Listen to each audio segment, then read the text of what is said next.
And we are live. Ladies and gentlemen, welcome to BKB 29 post-fight reflection with me, George Glinsky. Paolo Lucci not here today. Next to me today, the former BKB world champion, Dan McGraffin, who is joining us all the way from Wigan. How are we doing, Dan? Right. You didn't say delighted. No, I didn't say delighted. It's a different type of introduction. We're talking about a show that neither of us were at, which is very different. We're usually both at the shows, me usually covering it, you usually fighting. A different perspective today, but a great card to get our teeth into. So we'll get straight into it now. The first fight of the evening was between Luke Smudger Smith and Gareth Hutchin. Luke coming in on his debut. Gareth, his second fight, of course, fighting Ellis Shepherd. A loss there.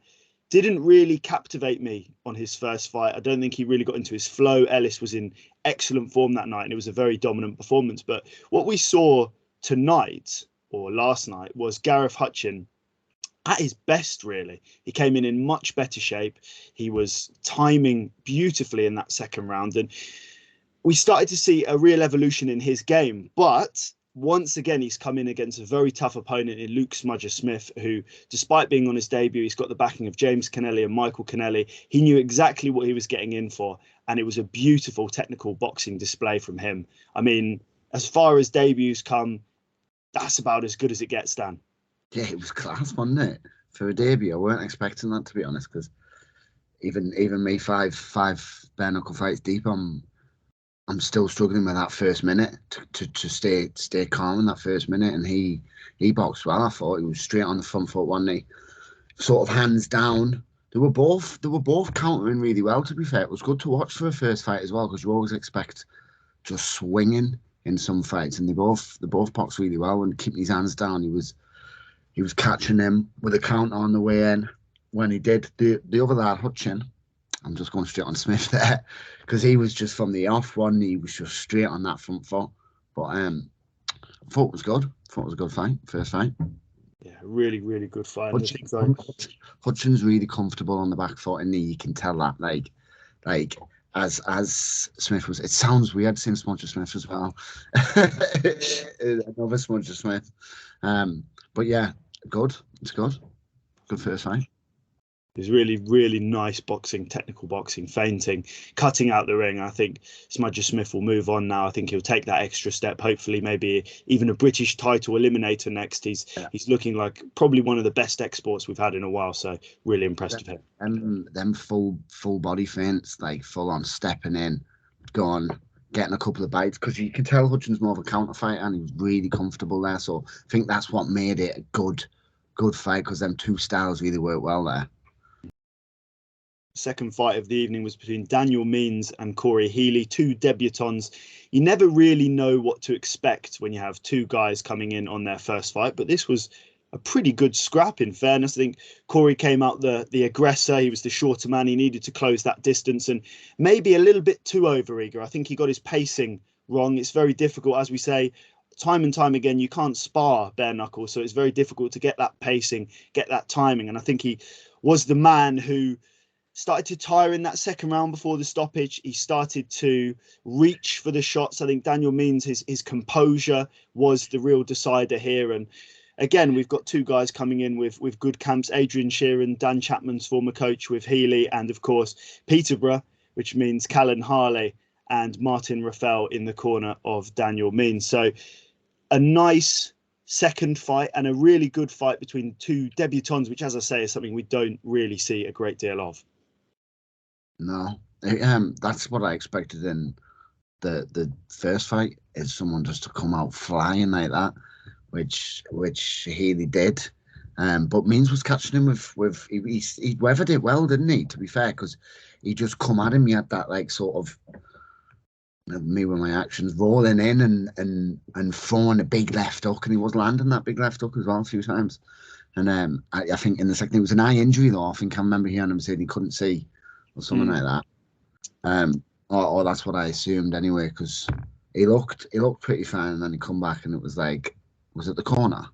It was, I want to say he spoke to if I'm remembering right, I think he spoke to the doctor So there was definitely damage around, I believe, the left eye. I want to say it was one of the eyes, but there wasn't anything that we could see physically. But often, as you've seen in your own fight with Daniel Lerwell, it can literally be a knuckle in the eye, and you don't necessarily always see that. Yeah, well, that second round he slowed right down, didn't he? And then obviously Means had warmed into it then. I mean, I think he done unbelievable to weather that storm there, because he was coming in, throwing, ducking down low, putting all his weight into everything, just looking, and he did land.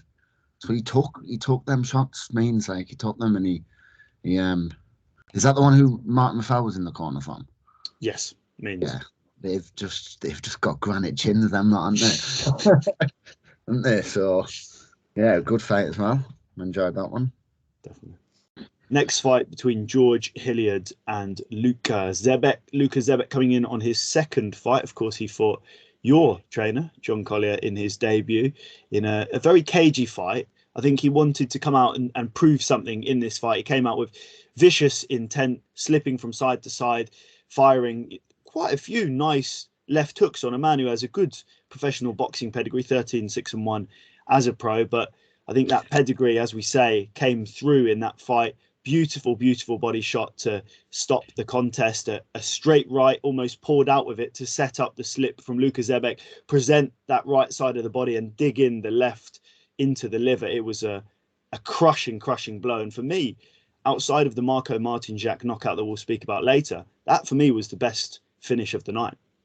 It's good to see body shots, man. Body shots, especially if they place well like that. He knew what he was doing there. You could tell. Luka come out fast, and he fast paced like he always does, but he's always doing a lot of moving and a lot of like there, but he's not committing to the shots a lot. It's like he's trying to. I'm not sure he's not really committing into what he's doing, and George straight away was just so. It's always weird when you see the boxers come in, because we've heard from them before. I mean, if you look, some of the best performances we've seen have been the ex-boxers, really. The high-level boxers, anyway. Jack Arnfield, Tyler Goodjohn, like Hillyard come in. He looked well, and you could see he was landing the jabs to the head at first, and I'm not sure whether or not, because it stings, it stings when you land on someone's head. Someone especially as wild as Luka, because at one point he flung a left hook and he knocked himself over from the impact of the shot. That just shows you the guard George Hillyard had up, and it didn't really look in the greatest of shape, to be fair, when he come out. And I thought, I wonder if he's. I mean, I texted you when that fight got made, because it was supposed to be Will Cairns, wasn't it? When that fight got made, I said to you, look, he's gonna get hurt. He's gonna get hurt. If that pro boxer turned up on the night, he was getting hurt, and he did get a fucking perfectly placed body shot. It was brutal. But it's good to see the body shots. I neglect them myself in fights, but with that bare fist, if you place them right, man, they're damaging, man. I'm telling you. Bradley Scott versus Andre Lovli next. First round knockout for Bradley Scott. A beautiful overhand right. Changed the angle of the right hand. He was at times coming from low, not coming from the cheek where you traditionally throw that right hand from.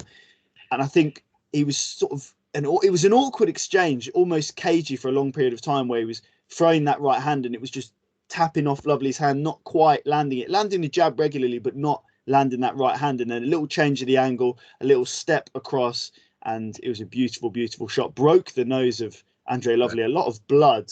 Something I know you've broken your nose a few times. Something you definitely don't want to have in there, Dan. No, it was nasty, that one. It was a nasty. It weren't like straight on the nose. It was like where it skims that part, like sort of like you were just knocking the nose off. Like you could see from the angle.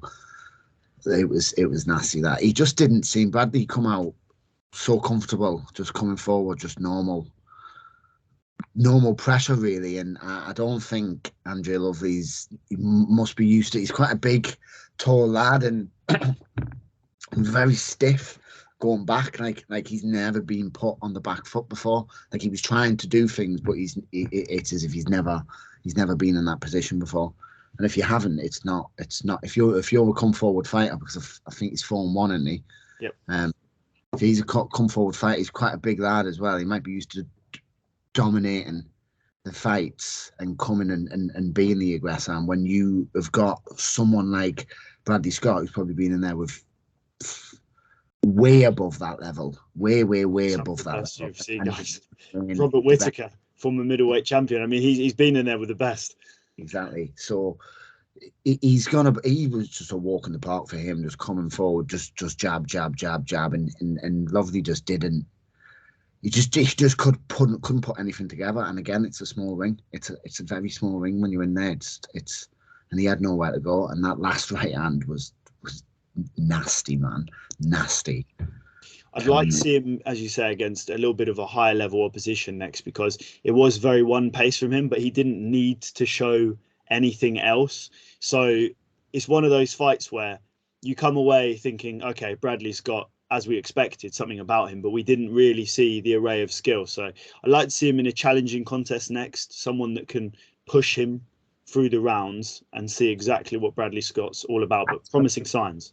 I tell you what would have been good to match up together, Richie Leake and Bradley Scott. Yeah, that's what I was thinking. Yeah, two had two similar things, didn't they? Obviously, we'll get into that as the next fight. But Meikle's a hell of a lot more experienced than Andrea Lovely is to deal with that come forward pressure.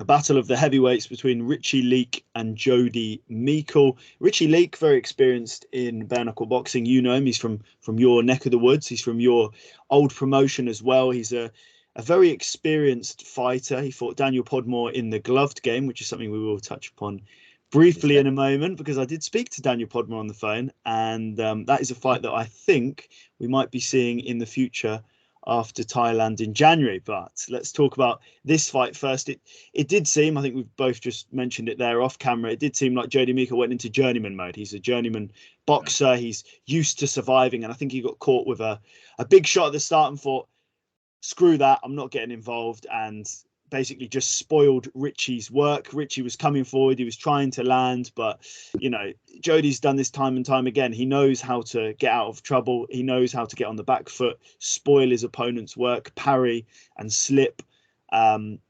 It was a little disappointing because it wasn't the debut that Richie Leake would have liked. I think he was looking for a big stoppage. He's a big physical force. He's known for that. And there was a part of me that thought that Jody might have been spoiling the work to get back at him in the later rounds. That was what I thought initially, but I don't think that's ever a good idea. I know Richie's a big guy. He's very muscular, but well conditioned. Yeah, he's fit. I'm telling you, I've been on the same cards as him many times. We've been on the Iceland circuit in Blackpool, on the same shows pretty much all the time. I was there at that Podmore fight, and Richie Leake took a beating for 3 rounds and then come back and stop Podmore like it was one of the greatest things ever. If you were there, it was sick because he's always fun to watch. Richie, he's always fun to watch. And the thing is, when he fought Jody, you're right, Jody's just that experienced. He's been in there with that high level before. He knows.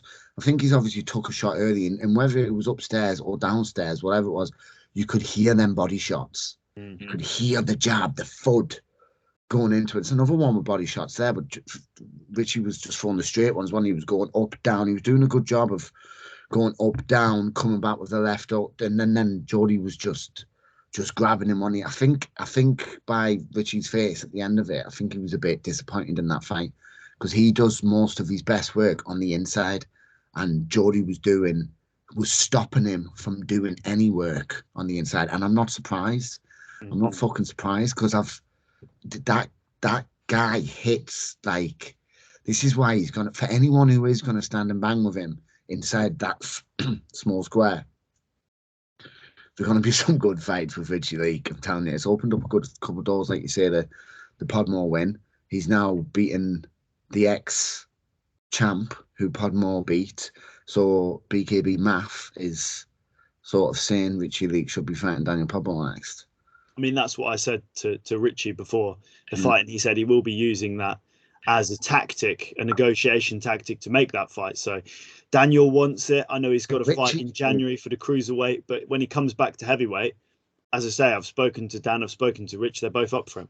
Richie is an animal, mate. He's training in, and and he lives off beer. He lives off eating whatever the fuck he wants.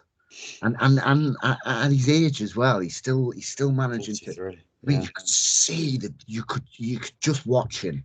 You could see the power that man has, man, and he can take it as well. He can. If you've seen his fight with the French Viking, he took bombs, man, and this is why Richie Lake entering the BKB heavyweight division is quite exciting, because I know personally he can take massive shots and then he can come back and give just as big as you see. And he throws combos as well.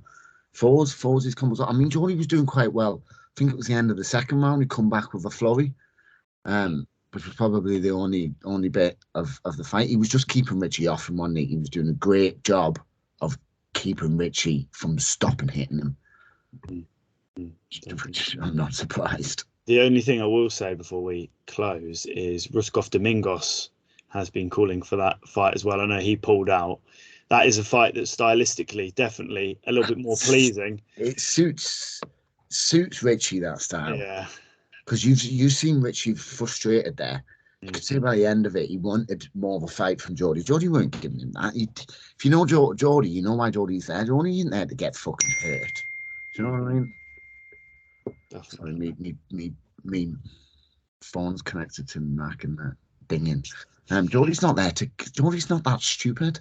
Yeah. Jody's not that stupid to take them kind of shots off Richie Lake. He's not daft. Next up, John Collier versus Aaron McCallum. Aaron coming away with the unanimous decision victory. Your coach, Dan, I know you were quite disappointed in this one. I think Aaron looked the more active fighter, more volume, coming forward and being the aggressor, while John Collier, the high guard, not slipping and moving his head like he usually does, throwing single shots. It was a disappointing performance from John Collier. I think we've seen personally how much better he is than that, but absolute massive credit to Aaron McCallum, who looked the far better fighter in comparison to previous fights. I think less wild. That was the big difference. It was a lot tighter range of movement. It seemed like he was twisting with his hips rather than almost throwing his whole body at the shots. He looked a lot more composed, lighter on his feet. I like to see him on his toes. He wasn't so flat-footed as he usually is. There was a lot of improvements, and for me, I think arguably the biggest improvement on the card. I think Aaron McCallum deserves a lot of credit for that performance. Mm-hmm. And I think John's the one that drew him out of him. You've seen in his interviews, he was like, there was a aura of confidence from him when he was saying it, though. He was like, I'm coming out, I'm boxing. And he was, I'm going to box him. He was like, he's going to be surprised. And I love Aaron, but he came out with the same pace he always comes out, the same sort of strength and aggression as he always does. It was just like a million times tidier. Yeah. He'd come out so much better. And I was a bit like, wow, he actually is boxing. And I think he's trained fucking hard for that. And John did as well. John did. And I've spoken to John. He just said he felt like he weren't in there. He just said like he couldn't get through the gears and that. Because I texted him last night. I said, Mr. Body Shot stops throwing body shots. You're saying there from what you used to seeing of John. You've not seen what John can actually do. I've seen what John can do in the gym and in sparring, and no one's seen that. And if John put that together, John's a slow starter, as you see in his fights, and I'm thinking maybe he's going to be just slow into his career as well. He's going to be one of them who's going to take a little bit to get into it, and once he gets in, his angle changes. Like you weren't doing any of it in there. I think it's still figuring bare-knuckle out. Because like I said before, you can come in with 100+ boxing fights. It's not boxing. Aaron McCallum's quite experienced in this game now, and as John was showing his experience in his defence, with the way he held that high guard up, and not some was getting through, and he was trying to pop off to the side and pop the body shots in, but he couldn't get. I think like McCallum was smothering himself a bit too much as he was coming in, which was then also stopping John. But yeah, John was throwing like the ones. That's what I was noticing as he was going back. in one direction with the high guard. He was coming back with a straight left hook, maybe a straight and a right hand. So it was just ones and twos, where McCallum was throwing sevens, eights. Like he was teeing off at one point, wasn't he? I think that's the thing you've mentioned. He's not known as a puncher. Obviously, in bare-knuckle, you can be a little bit more single shot because the shots do carry a lot more damage. But as you say, he needed to increase that volume, use those boxing skills, and he almost allowed McCallum to adjust to his new style very quickly, which was very disappointing. Well, McCallum slowed right down in the second, didn't he? Come out first, and I thought, right, okay, it's going to be like 2 rounds to John, and I think I had a clear round, first round to Aaron, second round to John, and it was all on that third round, wasn't it? And which I would have given to McCallum. Yeah, I'd have given to McCallum as well. John will be like sending me snake messages soon and stuff like that. But I may never interview him again. But I'm here to speak what I've seen, and I'm sure. Listen, John he's a better. I've said this a million times. I said to his dad not long ago. I've said to other people, he's a better coach than he is a boxer. He's a good boxer. He's a fucking better coach. Like he's brought me on massively because he just sees he's got a good head for it, which is why I thought he was going to do well in bare-knuckle. I still think he will do well in bare-knuckle. Just going to take time to adjust to the sport, but I mean, he's got it in him. Like he has got. I know he's got it in him from sparring with him, but I think he's thinking otherwise at the minute. But he just said he didn't feel like he was there.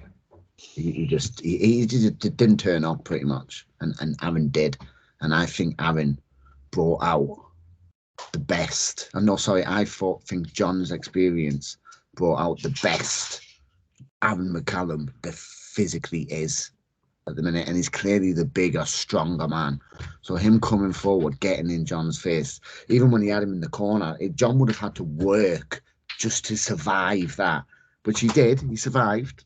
He did survive. If an outsider looking in was watching that fight and you didn't know neither of them, you would have thought, wow, that big, stocky, strong bastard who's in his face is going to knock him out. But John's experience weathered him through that and even got a split decision. Yeah. Daniel Lerwell returning to the BKB ring in emphatic fashion. A second round knockout victory over the ultra-tough Szymon Szynkiewicz. Your former opponent, Dan, a man you won a world title against, he called you out immediately after that knockout. I mean, it was a massive statement. He finished him in the second round. Ryan Barrett finished Szymon Szynkiewicz in the fourth round and got caught with a lot of overhand rights. Daniel got caught with a few bits and pieces like anyone would against Szymon, but it was a far more convincing display, and a display that really puts the division on notice. He mentioned that he wants to fight you next. I think he'll be back in March from what I'm hearing. If it's not you, then it's Maxime Bellamy. So from your perspective, what did you think? And is that fight a possibility for March, or will it be a little later down the line, obviously with the injury? Oh, yeah, I've heard from Jim March Bellamy is out and I've been offered first refusal. I don't know if that's a fact, what you've just said there, or if it's just rumoured, but I would have said, if I'm not able to fight him in March, which is pretty much looking like I'm not, really. We're really going to see how I feel in January, because I am walking at the minute, but not a lot. I'm walking about 10, 15 minutes a day without my boot on. And it is quite painful. So realistically, I think it's going to take me a little while to get back and then start a camp, get a little bit of fitness behind it and then start a camp. But Daniel Lerwell looked unbelievable. To be fair, you could tell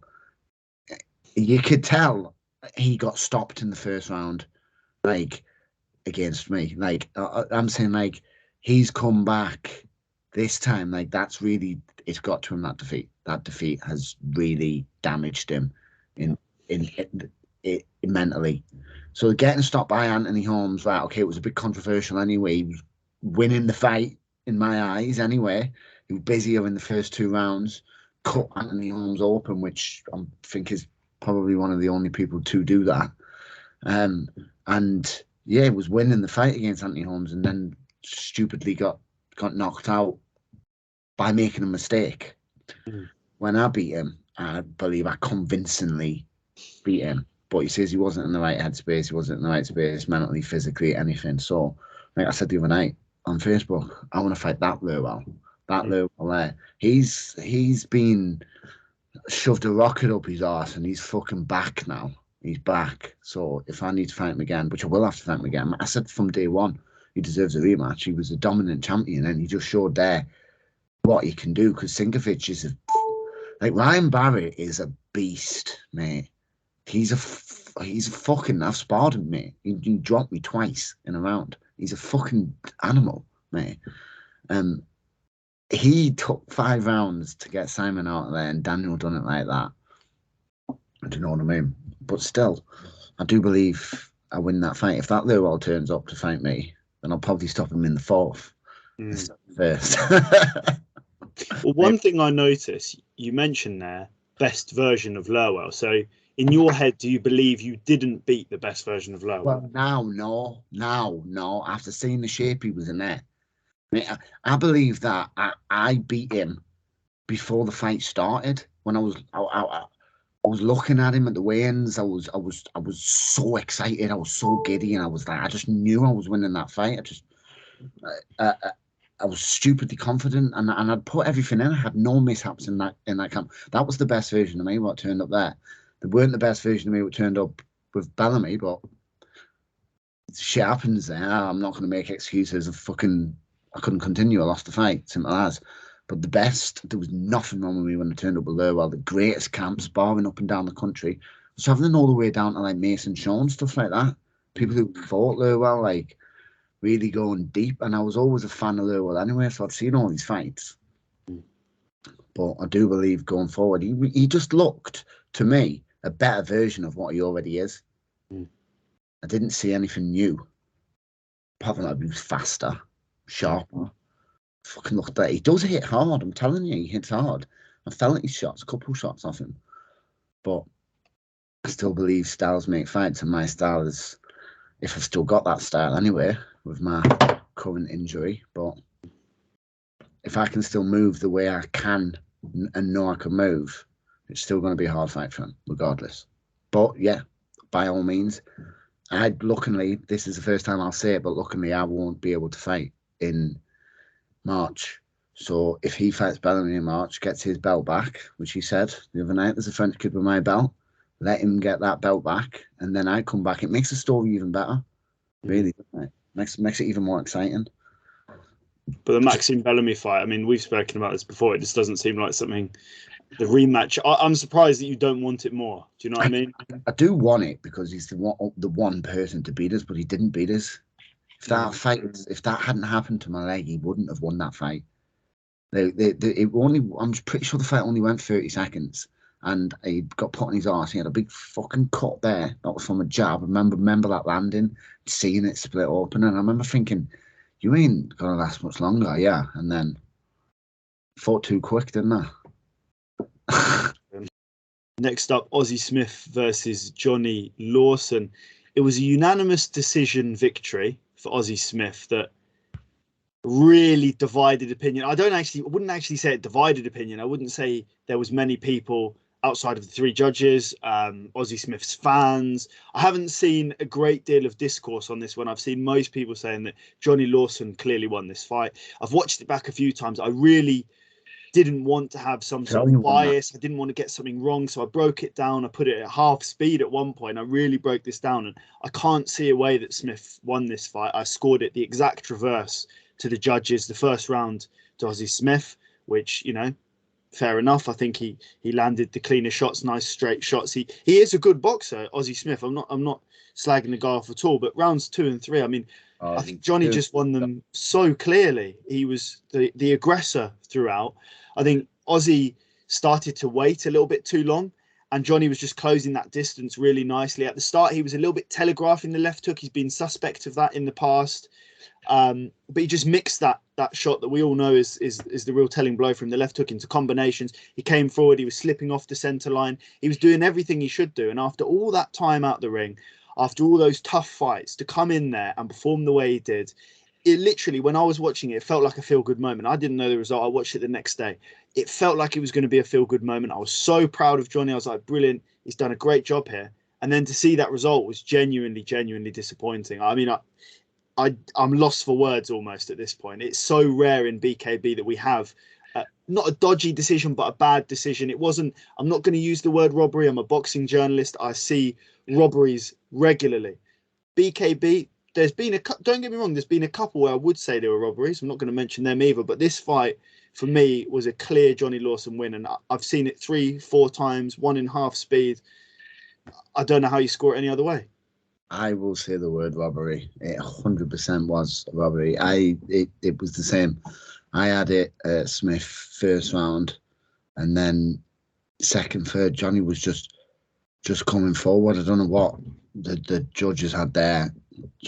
Smith had a big crowd with him, so whether or not they swayed it one way or the other, but to me that was a clear. Them final 2 rounds were clearly Jonny's. This is why the BKB scoring's a bit fucking daft sometimes, especially on 3-round fights. You know what I mean? Sometimes it can make weird decisions that would never be made because they don't have really a one knockdown is a straight 10-8 round, isn't it? So that can change, especially in BKB when there's sometimes loads of knockdowns and stuff like that. The scoring can go wild, can't it?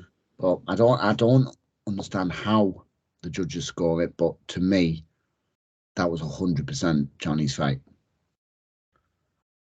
After a 1 hour wait, obviously the big brawl that happened in the crowd led to an entire evacuation of the building. It was a strange circumstance. It was almost back to BKB lockdown, which I was at both of those shows. Very strange circumstances and can affect a fighter, especially a fighter like Luke Nevin, who brings a really big crowd. He's one of the most popular fighters, one of the biggest ticket sellers, but he went out there against Zdenek, Pernica, who would have only benefited from that atmosphere. He's come all the way from Czech Republic, the Muay Thai veteran with no fans, everyone against him. It would have been a very hostile atmosphere. So interestingly, despite that aspect, Luke Nevin was fantastic. For me, Marko Martinjak and Luke Nevin, the 2 best performances. I'll add Tony Lafferty in there as well. Daniel Lerwell, man, he had a good performance in It was a good performance as well, but this performance was a boxing masterclass. It was absolutely sensational. Beautiful shape. He wasn't spoiling his work like he did in the Aaron McCallum fight. He said, listen, he was disappointed with that McCallum fight. He said, I got drawn into his game plan. I didn't box. I didn't show what I could do. And fair play to him. He stuck to the game plan. He kept it long, and he was just absolutely exceptional. I think McCallum first 8 seconds. Sorry, I think McCallum would make anyone like that. To be honest with you, he's that type of fighter that could throw anybody off the game plan. And he is. But he did this time come against a man who equally was an unorthodox fighter, a fighter that was trying to loop shots over the top. And he just took that half a step back, fired that right uppercut, kept the jab going. The activity of the jab was the real difference there. Just touching the jab on the guard, manipulating the guard, coming up through the middle, coming around the side, narrowing the guard when he came around. Just really nice technical boxing that we don't actually see a great deal of. We mentioned Jack Arnfield briefly earlier. I mean, that was a boxing masterclass. And for me, Luke Nevin is showing that sort of, even though he isn't a professional pedigree, he was showing that style of fight. Yeah, he's nice and long, and he uses it like we spoke about Luka Zebec earlier when he wasn't committing to the shots. When Nevin throws his combinations, he's committing into everything constantly, and he's using that reach really well as well. He's I was a bit intoxicated by this fight after the long wait and not having a clue what was going on. So, and I haven't rewatched this one yet, but from what I remember, he looked fucking good. Mate, he looked good against McCallum, to be fair. He did. Yeah, I think it's going to be dangerous for quite a lot of people. Nevin is. I mean, you say that. One of the things that I said to Luke, when he was really disappointed, was you beat McCallum at his own game, which is arguably more impressive than outboxing him from range. So he's shown that he can brawl. He can show that he can box. He's shown he's got power. He's shown he's got skill. He really is, for me. And again, I don't want to, blow this out of perspective, but I think he's a future world champion. I look at him and I think future world champion straight off the bat. What weight is he? 76. Who's that, Barry Jones? He's not a future world champion while he's about. No, he's not. Sorry to say, but I think that's just, he could be. You never know, but my eyes, no. But yeah, who knows? Who knows? Did look good. There is a new British featherweight champion, and his name is Tony Lafferty. A unanimous decision victory over Reece Murray.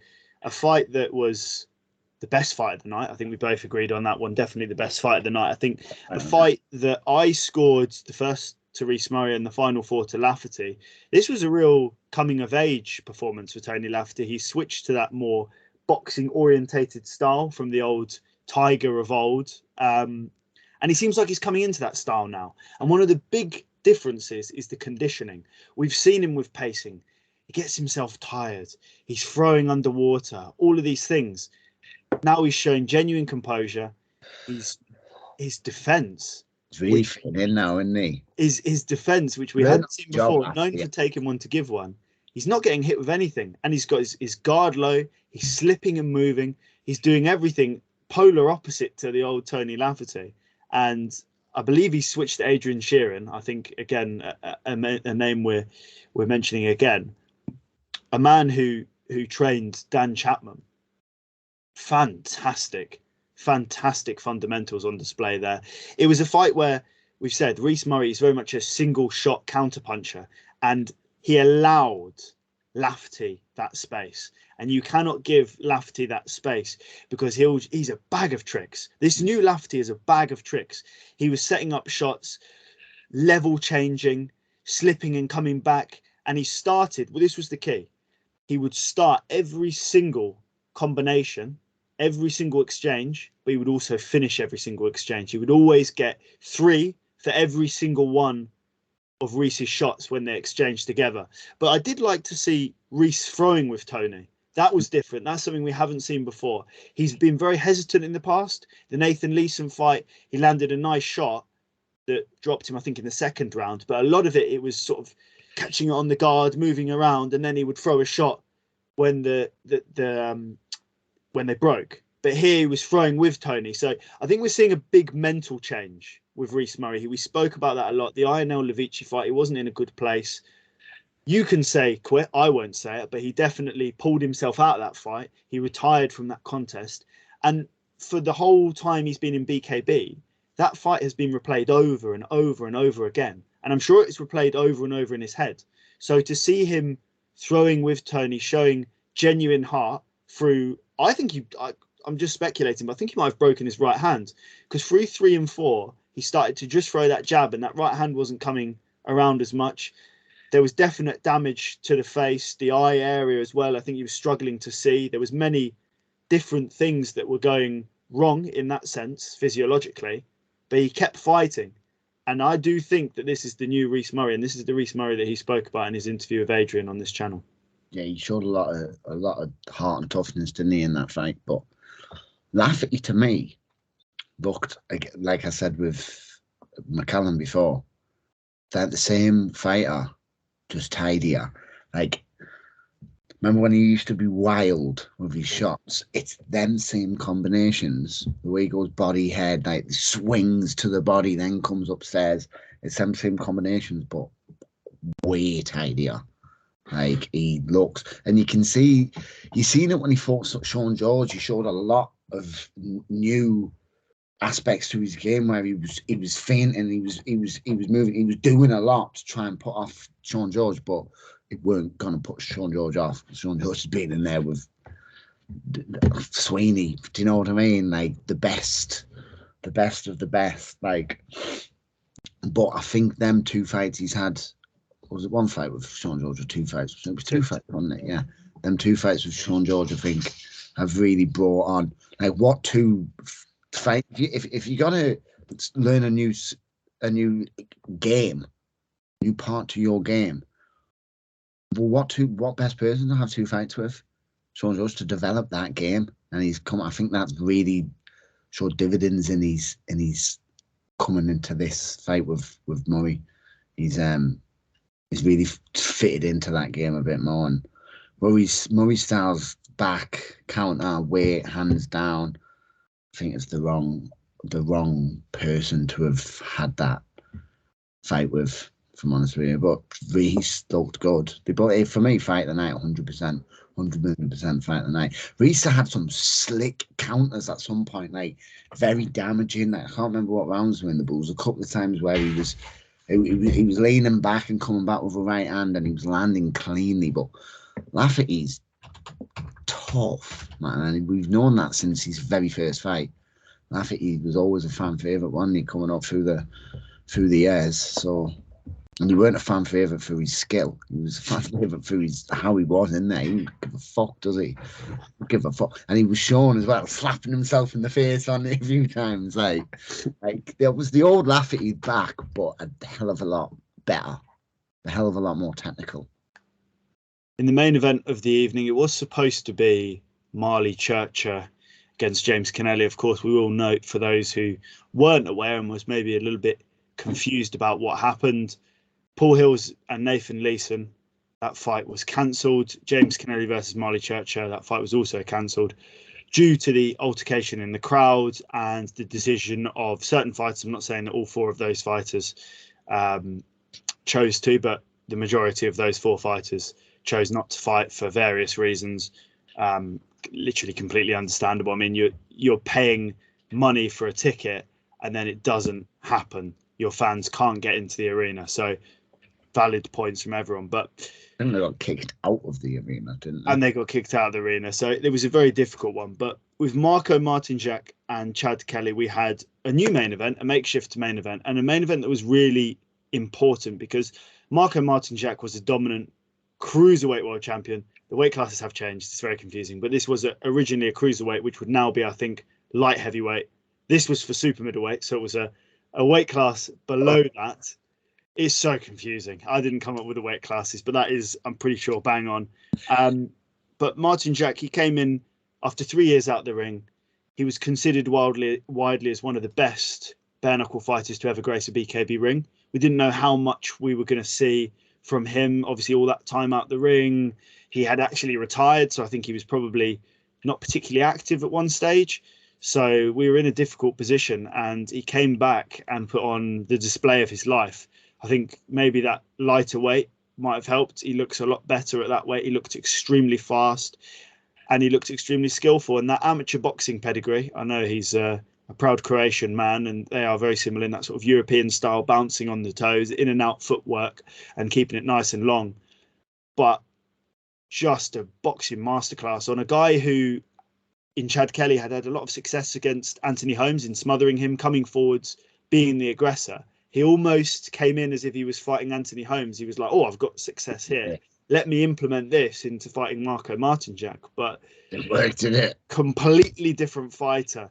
And he really struggled with that range, chopping shots. And every time he came in, Martinjak would just wind a massive overhand right when he was when he was on his back foot and he squared his hips. And as he was coming in, it was the right uppercut. Because as we know, with a shorter fighter, that right uppercut, especially when they're leading with looping shots, is always open. And he just battered him with that right uppercut. And I can't remember exactly what shot. I want to say, yes, that's it. It was a left hook in the third round, a gazelle punch. It was a Floyd Patterson-esque shot. Yeah. That's the thing with the gazelle punch is it's not your traditional left hook in the fact that you don't load your right hip up. So you're just jumping and diving into rage. And Floyd, as I say, Floyd Patterson did that extremely well.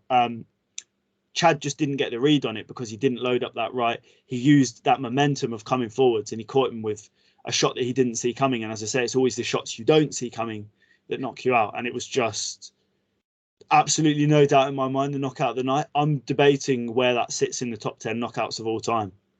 It'll be in there, like it'll be in there. It's that was performance of the night for me. There was some performances, but that was the best performance of the night for me. the fact I was a bit skeptical of how he's going to come in after being off for so many years, but he showed you his level there, didn't he? Because I think you say Chad Kelly had a lot of success with Anthony Holmes, the only person to have any success. Anthony Holmes, the only person to put Anthony Holmes in any drama, really. I mean, to me, Chad Kelly was, after the performance he had with Anthony Holmes, was like the dude. To me, I thought Marko's going to come in, he's going to struggle to get back. It's been a while. I've heard some rumours like he hasn't been in a position to train at all. So whether, I don't know what I thought, but he come in and he showed me wrong, didn't he? Because I seen him at the last event. I seen him and I was like, all right, I was kind of like squaring him up, even though he's a weight class above. I'm sort of like looking at, all right, he's a guy I could potentially be fighting in that. And I thought, nah, but the fucking hell come in, didn't he? And he made easy work of the guy who had success with the Boogeyman. The man that everyone thought was invincible. Yeah. The man who continues to show that he's one of the best fighters in the world in his new promotion. Let's close it off then. We spoke about performance of the night there. I think we both went for Marko Martinjak in the end. Look, was insane, man. Yeah. That he was landing that left hook quite a bit. Chad Kelly had no idea what it. Chad Kelly was really confident going in there, watching the press conference and that. He was like, it's already my belt. That he was super confident. And I thought, fuck me, this is going to be a hard night for Marko, this. Was it fuck? As he come in and smothered him, he was landing them shots from short range, short little shots. Sick little combos coming from him, from within side, like being smothered. Showed you his experience there. But that was definitely performance of the night for me. Like, he was asleep. Mate, Chad Kelly was asleep with his eyes open. Yeah. I haven't seen a knockout like that in a while, man. In a while. And then that equally goes on to knockout of the night, which is definitely also Marko Martinjak. So the one that I think we're going for the same one again. Fight of the night, I went for Lafferty and Reece Murray. I assume you went for the same. So it was a night in which we saw, in closing, a lot of performances. Don't want to be harsh, but not a lot of 50-50 fights. I think it was a very good night for picking up talent. But in terms of previous cards, I didn't see as many competitive fights on this as we had in the past. We obviously had the really difficult situation with the brawl, which definitely brought things down. But overall, a solid card. Mate, you're forgetting what that would do to you mentally for the ones who had to fight. The ones who didn't fight, I get that, mate. Because I think I might have been the same. Because, listen, I bet you no fighters will ever admit this, but you're thinking of a way out when you're in there, you know.